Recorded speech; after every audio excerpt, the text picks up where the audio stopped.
रोटियों की महाभारत।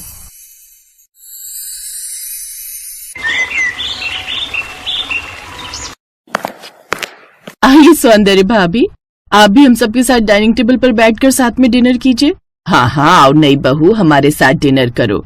साथ में पूरा परिवार मिलकर खाना खाए तो प्यार बढ़ता है आपस में। सौंदर्य की नई नई शादी हुई थी। वो जैसे ही डाइनिंग टेबल पर बैठती है तो सामने रखे खाने पर उसकी नजर जाती है तो ये देख वो हैरान रह जाती है कि टेबल पर सब्जी के नाम पर तो 2 ही सब्जियां हैं, जिसमें से तरीदार सब्जी में शाही पनीर और सूखी सब्जी में मिक्स वेज। लेकिन रोटियां, भाई रोटियों की तो जैसे बाढ़ आ रखी हो। बटर रोटी, तंदूरी रोटी, नान, मिस्सी रोटी, रुमाली रोटी, मक्के की रोटी, बाजरे की रोटी, लच्छा पराठा, ऐसे ही और भी कई तरह की रोटियां उस टेबल पर रखी हुई थी। इतनी अलग अलग तरह की रोटियां, इतनी रोटियां तो होटल में नहीं बनती होंगी जितनी इस टेबल पर सजी है। ओह भाभी, मैं तो आपको बताना ही भूल गई। वो क्या है ना, यहाँ सबको अलग अलग तरह की रोटियां पसंद है। जैसे बड़े भैया अशोक को तंदूरी रोटी, मछली भैया निखिल को मिस्सी रोटी और आपके पति यानी अनुभव भैया को नान, और माँ को मक्के की रोटी, पापा को बाजरे की, बड़ी भाभी को बटर रोटी, मछली भाभी को रुमाली रोटी और मुझे लच्छा पराठा। ऐसे ही सबकी इस घर में रोटियों को लेकर अलग अलग फरमाइश है। और ये इतनी रोटियां बनाता कौन है? घर परिवार बड़ा है ना भाभी, तो दोनों बड़ी भाभियां मिलकर बनाती हैं सारी रोटियां। अपनी ननद की ये बात सुनते ही सौंदर्य मन ही मन सोचने लगी, हाय मैं तो मर गई। पहले जेठानियां बनाती थी, अब देवरानी आ गई है तो घर में सबसे छोटी होने के नाते तो ये मुझे ही बनानी होगी।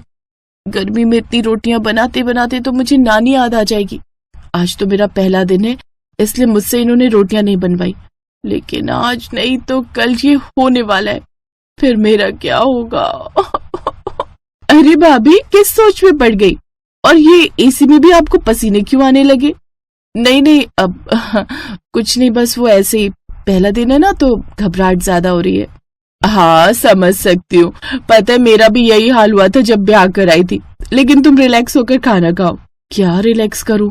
पहले ही दिन नई बहू पर इतना बड़ा बम कोई फोड़ता है क्या? अपने मायके में हम 3 लोगों के लिए 10 रोटियां बेलने में मेरी हालत खराब हो जाती थी, तो यहाँ तो क्या ही होगा। अब वो सभी एक साथ खाना खाते हैं, लेकिन उसका ध्यान अभी भी उन तरह तरह की रोटियों पर ही था।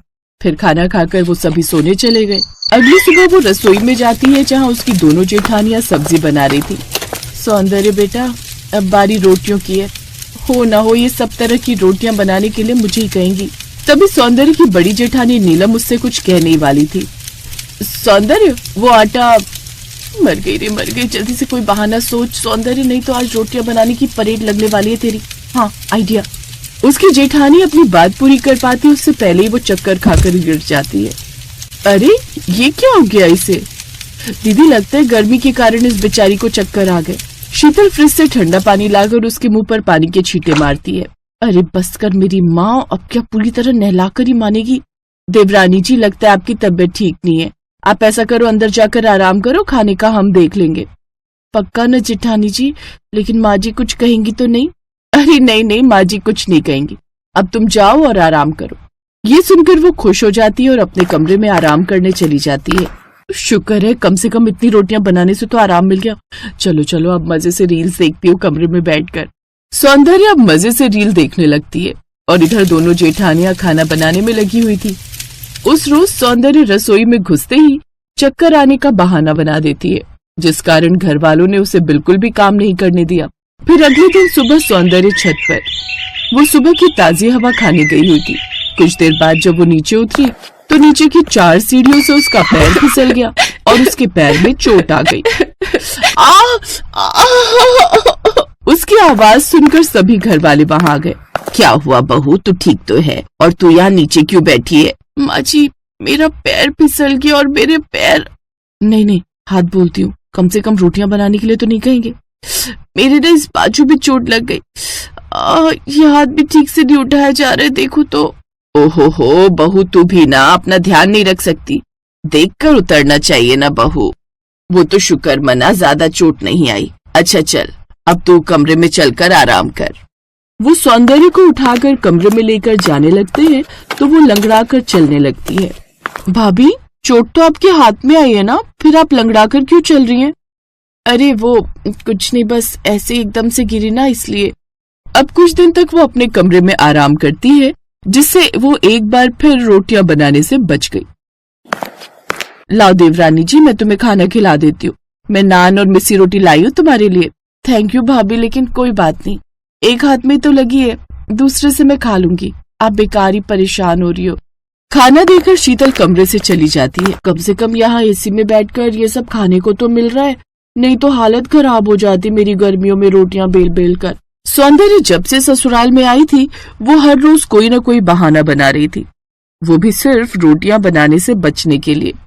और इसी बारे में एक रोज वो अपनी माँ से फोन पर बात कर रही थी।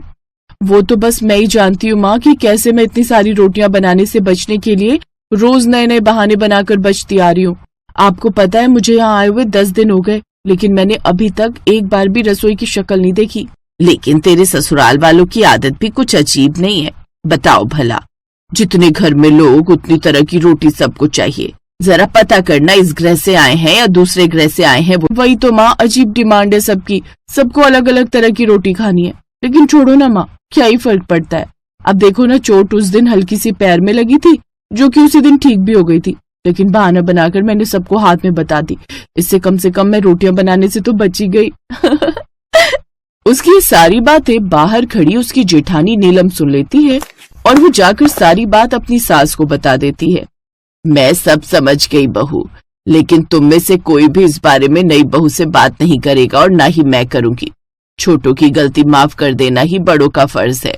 सौंदर्य की सास बड़ी ही समझदारी से काम लेती है और वो उसे कुछ गलत नहीं कहती है, और ना ही उसको ये पता लगने देती है कि उन्हें उसके इन सब ड्रामों की खबर लग चुकी है। फिर 2 दिन बाद, सौंदर्य बहू अब तुम ठीक हो गई हो, तो ऐसा करना, आज तुम रसोई में हलवा बना लेना, मैं और मेघा मिलकर सब्जी बना देंगे और सबकी रोटियां दोनों बड़ी बहुएं मिलकर बना लेंगी। लेकिन सौंदर्य बहू, गाय की पहली रोटी और भगवान जी के भोग के लिए रोटी तुम ही बनाना। जी माँ जी। सास सभी में बराबर काम बांट देती है।